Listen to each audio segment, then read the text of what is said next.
कॉलेजमधल्या फेअरवेअर पार्टीसाठी म्हणा किंवा मग कोणत्याही कार्यक्रमात जर सगळ्यात उठून आणि युनिक दिसायचं असेल तर अशा पद्धतीची साडी वेअर करून तुम्ही नक्कीच दिसू शकता। चला तर मग बघूया कशी घातली मी साडी। तर सगळ्यात पहिली टिप, आपण कोणतीही साडी वेअर करताना तुम्ही बिगिनर असाल तर पहिली आपण जी चप्पल घालणार आहे ती आपण वेअर करायची।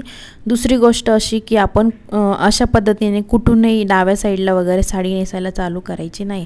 तर आपण कुठून करायची तर उजव्या साईडला, उजव्या पायाच्या तिथे पूर्ण पाय आपला उजवा झाकला जाईल अशा पद्धतीने साडी आपण नेसायला चालू करायची। का तर आपण जेव्हा डाव्या साईडनं साडी खोसतो तेव्हा आपलं काय होतं, जेव्हा आपण एखाद्या वेळेस साडी घालून बसतो आपण खाली मांडी घालून, तर काय होतं आपल्या निर्या उजव्या साईडला जातात आणि हा जो पदर आपण खोसलेला असतो तो डाव्या साईडला जातो आणि आपला आतला जो पेटीकोट आपण घातलाय तो व्हिजिबल होण्याचे चान्स आपले असतात।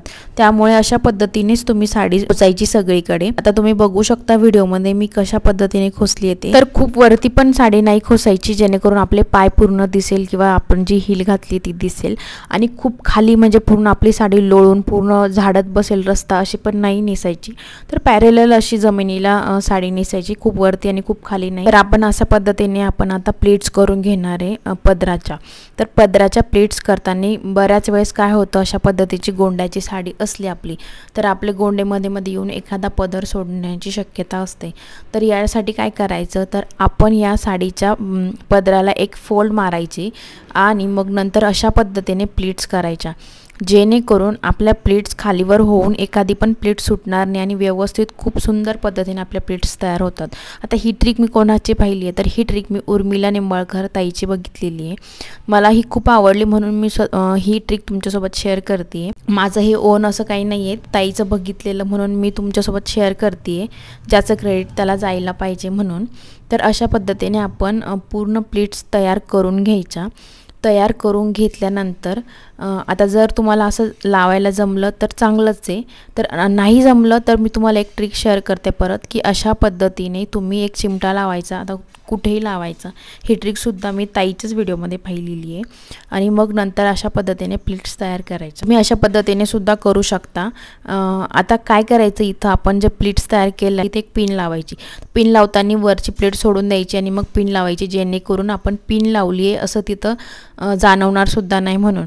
आणि मग व्यवस्थितपणे छानपैकी आपल्या प्लीट्स व्यवस्थित करायच्या आणि मग पिनअप करायचं। तुम्ही बघू शकता व्हिडिओमध्ये मी कशा पद्धतीने केलं आहे। अशा पद्धतीने जर तुम्ही साडी पिनअप केलं तर तुमची साडी खूप छान पद्धतीने सेट होते, मीन्स खूप उठून दिसते तुम्ही सगळ्यांमध्ये। तुम्ही बऱ्याच जणींना पाहिलंय खूप गबाळ्यासारखं साडी नेसून येतात, पूर्ण प्लेट्स खालीवरती सुटलेल्या असतात ते।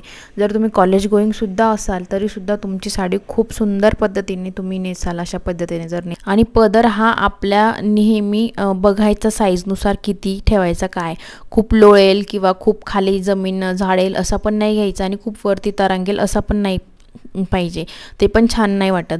तर अशा व्यवस्थित एक डिसेंट साईजचा आपण पदर घ्यायचा आणि मग आपण नेहमीच जसं पिन लावतो आपण आधी खोसण्याच्या आधी, निर्या करण्याच्या आधी जशी पिन लावतो तशा पद्धतीने आपण पिन इथे लावून घेणार आहे। तर ही पिन लावताना काय करायचं तर उजव्या साईडच्या मांडीच्या तिथे ही पिन लावायची, मध्ये पण नाही लावायची। अशा पद्धतीने इथे पिन लावायची। आता ही वरती लावली तरी चालते कारण की निर्याच्या वरती येतात तर ही पिन विजिबल नाही होत। मला लावायची असेल तर तुम्ही आतमध्ये सुद्धा लावू शकता। तर अशा पद्धतीने निर्या आपण घालून घ्यायच्या। तर अशा पद्धतीने निर्या घालून मी इथे निर्या खोसण्याच्या आधी एक पिन लावणार आहे। तर ती पिन आपण इथे का लावायची तर आपल्या निर्या सुटू नये म्हणून आपण इथे एक पिन लावायची। तर तुम्हाला जर कॉन्फिडन्स असेल तर माझे निर्या सुटणार नाही तर तुम्ही नाही लावली तरी चालेल, पण मी नेहमीच इथं पिन लावणं प्रेफर करते नेहमीच। अशा पद्धतीने सगळ्या निर्या आपल्या व्यवस्थित करून आपण इथं एक सेफ्टी पिनना त्याला सगळ्या निर्या सिक्युअर करायच्या जेणेकरून आपल्या जी निर्या कोणाकोणाचे हे असते शिकायत की माझ्या निर्या खालीवर होतात, खालून पूर्ण एक संधी येत नाही, तर तिथं एक पिन लावली तर खूप छान सुंदर पद्धतीने आपल्या निर्या तयार होतात। तुम्ही बघू शकता किती छान पद्धतीने माझी साडी नेसून तयार झाली आहे। आता आपण साडीमध्ये एक मेन पार्ट म्हणजे व्ही शेप येण्यासाठी काय करायचं तर अशा पद्धतीने पदर घेऊन तुम्ही पुढच्या साईडला असा पदर घ्यायचा आणि इथे एक फोल्ड मारायची आणि तिथे पण एक सेफ्टी पिनना सिक्युअर करायचं। तर जर तुम्ही आता मी इथे क्रॉप टॉपवरती साडी घातली आहे, एक बोहो पद्धतीचा एक लुक तयार केला आहे, तुम्ही इथे छानपैकी सुंदर असं ब्लाऊज घालून खूप छान असं पार्टीवेअर साडीवरती असा लुक केला तर तुम्ही खूप उठून दिसाल सगळ्यांमध्ये। अशा पद्धतीने एक पिन लावल्यानंतर तुम्ही बघू शकता किती सुंदर पद्धतीने आपली साडी तयार होते ते। आणि माझा हा लुक तुम्हाला कसा वाटला ते मला कमेंट करून नक्की शेअर करा। दुसरी कोणत्या पद्धतीची साडी तुम्हाला आवडेल ते पण मला सांगा कमेंट करून। थँक्यू व्हिडिओ शेवटपर्यंत पाहिल्याबद्दल।